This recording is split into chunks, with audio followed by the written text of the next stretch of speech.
Hello guys, ang pag-uusapan po natin ngayon ay ang all forms of to be verb. Yung basic grammar lang po ito, napakadali lang dito guys, napakasimple lang. Na-request po ito dito sa ating channel para malaman natin kung paano ito gamitin. Pag-uusapan natin ngayon, kung paano ito gamitin, pinaka-simple kumbaga na gamit nitong to be verb. Dahil ito ay palaging ginagamit nga yung to be verb, palagi always natin siyang ginagamit itong to be verb. So, sisimulan na natin. Punta tayo sa ating next slide. Here we go. And then, ito yung to be verb, infinitive na to be. So, na-discuss na natin yung infinitive na to be. Okay, madali lang ito. Isang page lang naman po ito. Okay, so simulan natin. To be verb is present form. I am. Ako ay. Ganun. So, sa Tagalog nito guys, I. Ako ay. I am Graham. So, ako ay si Graham. Tapos, he is. So, third person, lalaki. He is. Siya ay. Lalaki ang tinutukoy natin dito. Tapos, he is. Tapos, she is. It is. So, siya ay na lalaki ang tinutukoy. Tapos, siya ay na babae ang tinutukoy. It is. Ang tinutukoy nito guys, itong it ay bagay or hayop. Itong it. It is. Again, he is, she is, it is. So, siya ay. Third person, kasi ako first person, I. Tapos yung you, second person. Tapos yung third person, nag-uusap tayo. May tinutukoy tayong pangatlong tao na hindi kasama sa ating pag-uusap. So, siya yung third person. Yung lalaki, he, ang tinutukoy rito. Tapos yung isa naman na she, ganun din, third person singular na tinutukoy natin na tao na hindi kasama sa ating pag-uusap. So, third person ang tawag doon. Ganun po siya. Tapos, mas magandang explanation doon. Panoorin nyo po yung aking video na tungkol sa subject-verb agreement. Nandun po kumpleto yung first person, second person, at third person. Pero dito, para mas maintindihan natin mabuti, yun nga, ito yung third person singular. So again, I am, ako ay, he is, she is, it is. So sa he, lalaki ang tinutukoy, third person singular, siya ay. Parehas lang din sa babae, she, kasi sa atin sa Tagalog, wala namang siya lang naman ang tawag natin sa pangatlo, sa third person. Kumbaga siya. Pero hindi ang tinutukoy babae o lalaki, ganun. Hindi katulad sa English na he pag lalaki, she naman kapag babae. Tapos kapag it, ito ay bagay or hayop. Kaya natin tinutukoy na it. It is a dog. So it's a dog. It is a cat. So yan ay pusa. It's a toy. It's a toy. It is a toy. Ganon. So, contracted lang yung it's. So, tapos sa pangatlo naman guys, itong you are, we are, they are. So, you are, ikaw ay. Ganon. You are. Tapos, we, tayo ay. Tapos, they, sila ay. They are. They are students. Or they are famous. So, sila ay kilala. You are good. So, napakagaling mo. Ikaw ay magaling. You are good. Ikaw ay magaling. We are hungry. Kami ay gutom.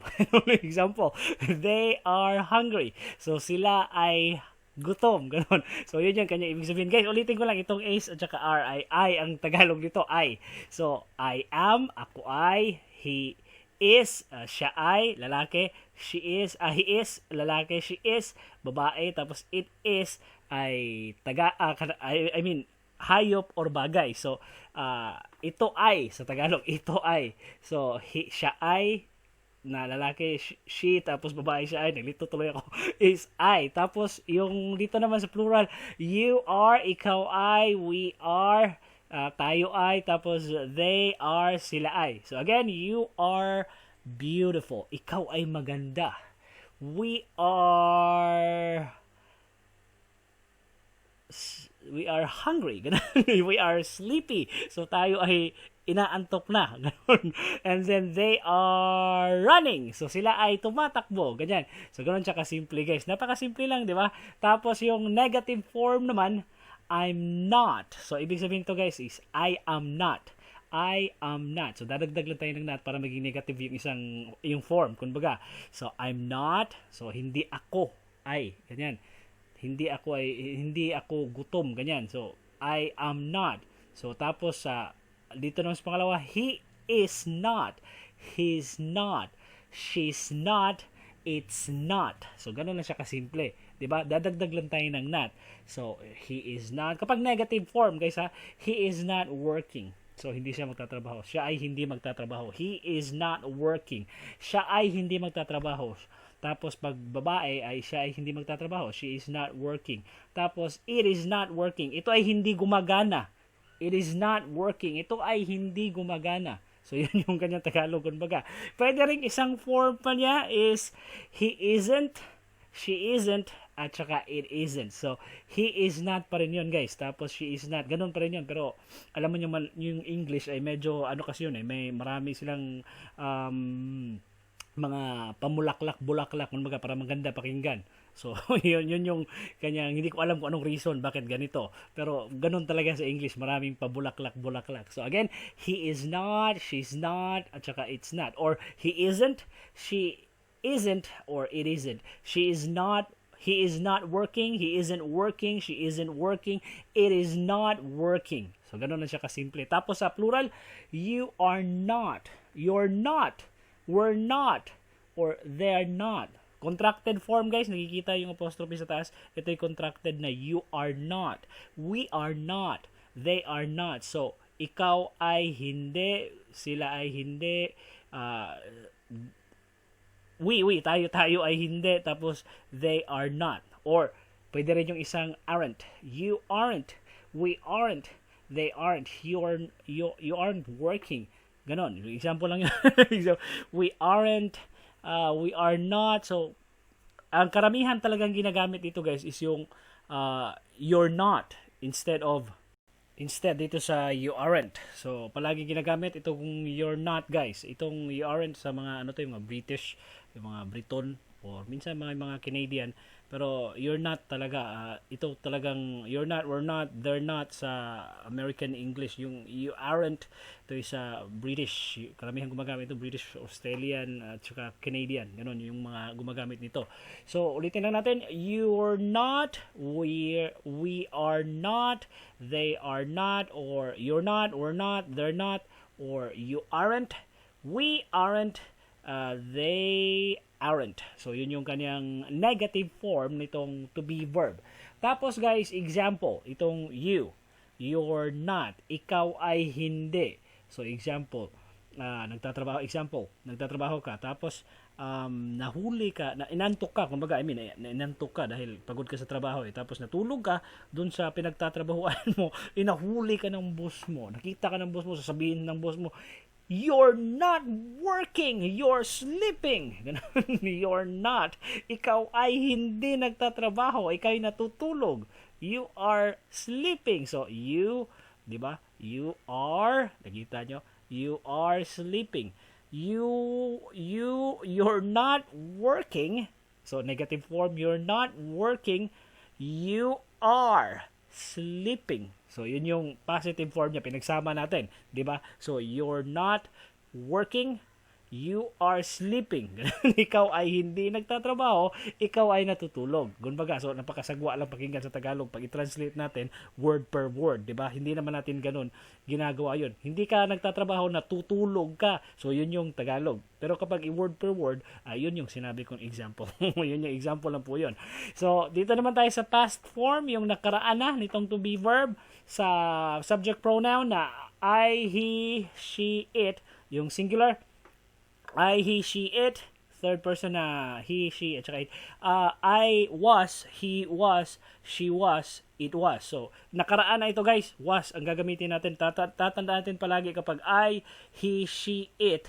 Ang kanyang to be verb ay was. Ito talaga yung sa nakaraan na, was. Tapos kapag negative form naman ay was not. Ganun pa rin, guys, ang kanyang concept. Magdadagdag lang tayo ng not para maging negative yung isang sentence. So, I was not. I wasn't. Kapag contracted form, itong I wasn't. Tapos lalaki, he wasn't. Third person singular. Tapos she wasn't. At saka it wasn't. Yun nga, kapag bagay ang ating tinutukoy or hayop. Tapos, balik tayo dito sa plural naman, you were. We were.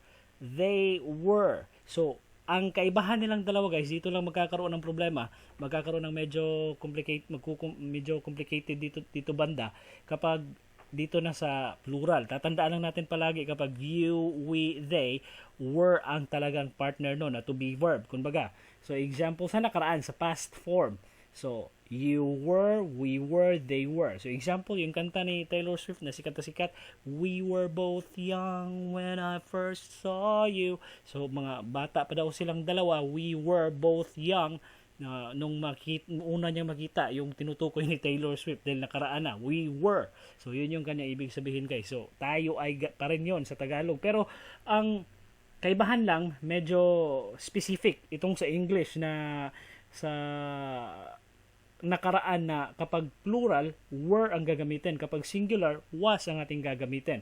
Tapos yung negative naman niya sa plural, you weren't, we weren't, they weren't. So you, negative, you were not, we were not, they were not. So you weren't wearing your sleepers. You were not you were not wearing your sleepers when you arrived last night. Dahil nakapaa ka lang, saan ka ba galing? Lasing na lasing ka. You weren't wearing your sleeper last night. Example lang 'yon. Dahil sobrang kalasingan. Tapos we weren't, they weren't. So yun yung negative form niya, kumbaga. Tapos sa future form naman, nakalimutan ko palang ilagay yung present participle at saka yung past participle na being at saka been. Pero sa next video na lang natin yun gagawin para pangdugtong dito. Kumbaga, so ito lang muna kasi medyo busy na ako kaya tutuloy natin dito sa future form. I will be, he will be, she will be, it will be, you will be, we will be, at saka they will be. So medyo madali lang dito sa future form guys, dahil kahit saan dito sa ating subject pronoun, ang gagamitin lang natin is will be. So yung will, ito'y tumutukoy sa tense na future na nagpapakita na ito'y sa hinaharap. Hindi pa nangyayari, sa hinaharap. Tapos kasunod niya is yung to be verb. So be. So, ano lang, I will be working tomorrow. He will be running this afternoon. then she will swim. Or he will run this afternoon. I'm sorry. Kaya nalito tuloy ako. He will be working this afternoon. Or she will be swimming this evening, or he will be running this afternoon. It will be working. You will be working, or you will be eating dinner, ganyan, example. Tapos we will be, they will be. So ganun lang siya kasimple guys. Tapos yung negative form naman niya, ganun pa rin guys, will be pa rin, pero magdadagdag na lang tayo ng not. Katulad din siya nung present form at saka yung past form na not lang yung ating ilalagay. So, sa pinakauna, I won't be, he won't be, she won't be, it won't be, you won't be, we won't be, at saka they won't be. So, they will not be po yun. Tapos, contracted form yung won't. So, dito lang muna tayo guys. Hindi lang tayo gagawa ng quiz kasi medyo simple lang naman ito. Madali lang naman. Huwag lang natin kakalimutan na itong to be ay napaka-importante. Ako ay, siya ay, ito ay, ganun, sila ay, ganun, yun yung is, are, yun yung kanyang ibig sabihin sa Tagalog. Tapos, gagawaan na lang ako ng karugtong dito yung sa present participle at saka past participle, yung being at saka been, karugtong dito kumbaga. So, I hope may natutunan kayo sa napaka-simple, basic na lesson natin ngayon. And don't forget to click subscribe for more lessons about basic English in Tagalog. See you on my next video. Goodbye!